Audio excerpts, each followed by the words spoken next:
1997 жылы шыққан «Колония» деген боевик киноға шолу жасаймыз. Фильмде керемет актерлар қатысады. Достар, бейнемізді аяғына дейін көрейікші. Ал ондай болса кеттік. Жасырын агент Джек Куин деген жігіт бар, арнайы миссияларды орындап жүреді екен. Тіпті бұндай миссияны билік те білмейді. Жүк КамАЗына мініп алып, алды-артына қарамай тіке жүре береді. Артынан полиция қызметкерлері қуып келе жатыр. Жүк көліктің ішінде керекті құпия зат бар еді. Соны алып келе жатыр. Ақыры Джектің алдынан пойыз өткенде, Джек үстінен көлігіме секіреді. Арттағылар өте алмай қалады.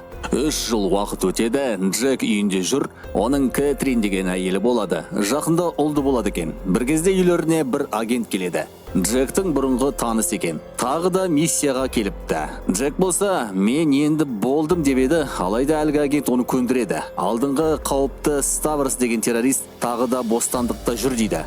Кейін жаңағы Джекке келген агент Рим қаласында жүреді. Көлігіне отырып еді, артынан Ставрос пайда болады. Қару тіреп алға қарай жүре бер дейді. Керекті жерге тоқтаған соң Ставрос көліктен шығып кетеді. Саған сыйлық қалдырдым дейді. Сөйтсе жарылғыш жабыстырып қойыпты. Әлгі агент жарылып кетеді. Джек болса Яз деген қару сататын танысына барады. Язда жаңа қарулар пайда болыпты, неше түрлісі бар. Осы кезде Джек қолына бір затты алып жатқан еді. Яз оны көріп қалып, Джектің қолынан алып қойып әрі қарай лақтырады. Тіпті кішкентай заттың өзін байқап ұстау керек. Кейін Джек өзінің жаңа командасына барады. Жаңа келген адамдарда бар екен, ішінде бір қыз снайперші болады. Джек оған жаңа қаруын береді. Олар Ставростың қайда келетінін біліп алыпты. Сөйтсе осы түні саябаққа келеді екен. Барлығы сол жерде өздерінің орындарында тығылып тұрады. Джек болса дүрбі арқылы Ставростың келгенін күтіп тұр. Бір кезде бір әйел Ставросқа жақындап кішкентай ұлын көрсетеді. Ставрос болса ұлын сүйіп құшақтап жатыр. Джек соны көріп аталмай қалады. Отбасы бар екен ғой деп ойланып қалады. Ставростың қасындағы клеткада тұрған бір жолбарыс тығылып тұрған Джекке қарай қарап қалады. Соны байқаған Ставрос Джектің снайпер қызын атып түсіреді. Екі жақта осылайша атыс болып кетеді. Себебі Ставростың да өзінің адамдары бар екен. Олар да келіпті. Осы атыста Ставростың әйеліне оқ тиеді. Ұлы болса жерде жатыр. Сол кезде Ставрос келіп ұлын құшақтап әрі қарай қаша кетеді. Көп ұзамай Джектің қасындағы адамдар Ставросқа оқ атып, ақыры ұлына тигізіп алады. Баланың не кінәсі бар десеңші? Ставрос болса ұлын қимай әрі қарай қашып кетеді. Перинаталдық бөлімнің ішіне кіріп кетеді. Артынан еріп келіп Джекті келеді. Ішінде кішкентай нәрестелер екен. Сол кезде Ставрос сөйлей бастайды. Сендер менің әйелімді аттыңдар. Мейлі, бірақ ең қиыны сендер менің 6 жасар ұлымды өлтірдіңдер. Мен қаншама адамдарды өлтіріп едім, бірақ олардың бәрі осындай оңбағандар болды дейді. Олар ең бастысы өздерінің принциптерін ұстанады. Басқаларынан шаруасы жоқ дейді. Бір кезде Джек сол жаққа қарай ұшып келіп Ставроспен төбелесе кетеді. Екеуі біраз төбелесіп Ставрос қашып кетеді. Кетер алдында ол бұл жерге жарылғыш лақтырып кетеді. Джек сонда балаларды құтқарамын деп өзі зақым алып талып қалады. Енді көзін ашса колонияда жатыр екен. Бірден компьютер сөйлей бастайды. Мына экранға саусағыңызды бастыңыз, әйтпесе жұмсақ түтін шығып мәңгіге ұйықтап кетесіз дейді. Бұндай колонияда оның тірі екенін ешкім білмейді. Үкіметтің адамдары бәрі Джектің әйеліне Джек өлді деп өтірік айта салыпты. Мына жақта қашып кете алмайды. Арада біраздан соң Джек сыртқа шықса, бәрі таныс адамдар екен. Кезінде бірге қызмет еткен қызметкерлер. Оларды да осында колонияда қамап қойыпты. Тіпті кезіндегі бір әріптесі Джекке атыла бастайды. Кезіндегі өші бар шығар. Олар жай жүрмейді екен. Бұл жерде компьютерге отырып, спутник арқылы ұшақтарды аңдып қарап жүреді екен. Бұл ұшақтар ылғида осы колонияның маңына келіп, жүктерді қалдырып отырады екен, ал басқа ұшақтар сол жүктерді алып кетеді. Кэтринге Мария деген әйел қоңырау шалады.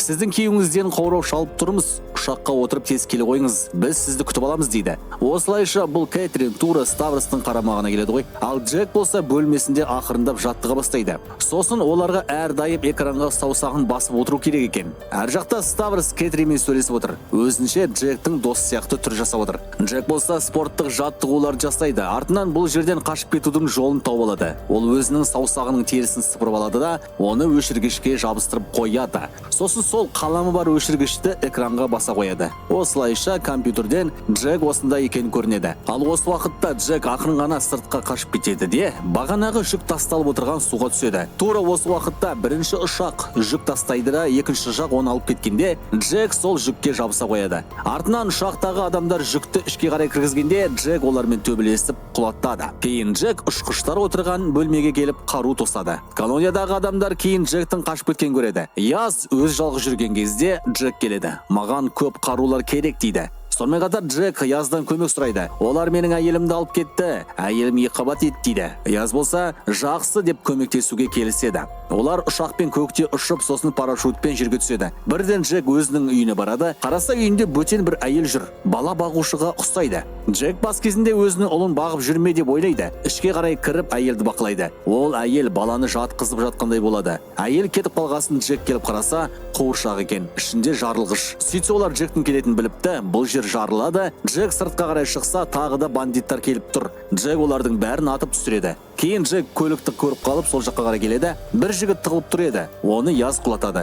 Джек келесі күні бандиттардан Ставростың қайда екенін біліп алады. Сосын Ставросқа кездесейік деп хабарлама жібереді. Осы арада Джектің әйелі Кэтриннің босанатын уақыты басталады. Бірден Ставрос Кэтринді көлігіне отырғызып, басқа жаққа қарай апара жатады. Джек пен Яз екеуі далада түр келбеттерін ауыстырып, Ставросты аңдып отырады. Жолда Ставрос көлігімен тоқтағанда Джек көліктің артынан қиналып отырған Кэтринді байқап қалады. Джек шыдай алмай сол жаққа қарай жүгіріп кетеді. Ставрос болса асықпай ғана көліктен шығады. Артық қимыл керек емес дейді. Үстіңгі жақта сөйтсе, Ставростың снайпер тұр екен. Ставрос болса, сендер менің ұлымды алып қойдыңдар. Енді мен сенің ұлыңды алып қоям дейді. Кенет басқа агенттер Ставросты байқап қойып, атыс жасап кетеді. Ставрос ол жерде қашып кетеді. Ал енді Джек болса, бағанағы снайперші жігіттің артынан еріп барады. Жолда оны ұстап алады. Алдында Ставрос отырған бөлмеге кіріп кетіпті. Джек оны құлатып еді, кенет жырбындаған шапшаң бір каратист атып шығады. Аяғынан пышақ шығып, Джекті өлтірмек болады. Бірақ Джек оны жығады. Ставрос болса өзінің адамдарымен Кэтринді басқа жерге әкеледі. Қасында бағанағы Мария деген қыз болады. Джек болса Язды тауып алады. Яздың өзінің командасы бар екен, тіпті арнайы хакерлер де бар. Олар компьютер арқылы Мария туралы ақпаратты шығарады. Осы арқылы Марияның қайда кеткенін біліп алады. Әр жақта Ставрос туылған баланы алып кетеді.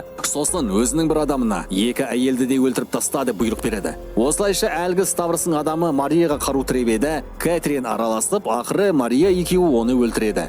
Біраздан кейін бұл жерге Джек келеді. Ол Кэтринді құшақтап Марияны байқап қалады. Кэтрин болса, ол мені құтқарды деп қояды. Бір кезде Джек өзінің ұлы жоқ екенін байқайды. Ұлым қайда дейді. Мария сонда қайда екенін айтып береді. Джек болса Ставрос отырған алаңға барады. Қасында кішкентай сәби. Ставрос болса Джекке қарап, мен саған мүмкіндік беремін. Егер тірі қалсаң, ұлың сенікі, ал егер өлсең, бұл баланы мен асырап аламын дейді. Алаңға жол барыс шығады. Сонымен қатар жерде миналар орнатылған екен. Оларды басып кетпеу керек. Бір кезде Яз мотомен жетіп келіп баланы алып кетеді. Ал Джек болса жолбарыстан қаша кетеді. Яз болса балақайды бір кішкентай орынға тығып қояды. Джек жолбарыстан қашып, ақыры жолдағы мостты сындырады. Жолбарыс астына қарай құлап кетеді. Керісінше жолбарыс Ставростың бір адамына атылады. Джек болса баласына қарай кетіп бара жатыр еді, жолда оған Ставрос атылады. Екеуі сосын керемет болып төбелесе кетеді.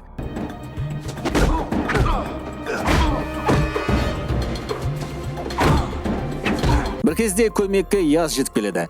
Ол байқамай минаны басып қалады. Ставрос сонда, егер аяғыңды алсаң, сен күл боласың дейді. Ол Язды бір ұрмақшы еді. Джек ұшып келіп Ставросты бір тебеді. Ал Яз болса қару жағына шебер ғой. Минадағы аяғының орнына бір затты қойып өзі құтыла қояды. Джек пен Ставрос төбелесуде, бір кезде Джек минаны басып қалады. Ставрос болса, сен біттің деп жатады. Сонда Яз айқайлайды. Миналардың орнын ауыстырып қойып едім. Өкінішке орай, сен жарыласың дейді. Бір кезде жолбарыс келе жатады. Джек пен Яз қашып кетеді. Жолбарыс Ставросқа атылғанда, Ставрос қозғалып жарылып кетеді. Джектің баласын алдыңғы колониядағы жігіт ұстап тұр екен. Осылайша үшеуі кетпек еді. Бағанағы жігіт Джекке қару тіреп, маған сувенир керек дейді. Шашың мен киіміңді бер дейді. Яз сонда Джекке қарап, менің сувенирім бар деп қалады. Тиынды лақтырып қалғанда, бұл жер түтінге айналып кетеді. Джек киімін қалдырып қашып кетіпті. Яз болса әлгіге қарап, мен саған шашымды бермеймін дейді. Жаңағы көлік сосын көлікпен кетіп қалады. Осылай кино аяқталады.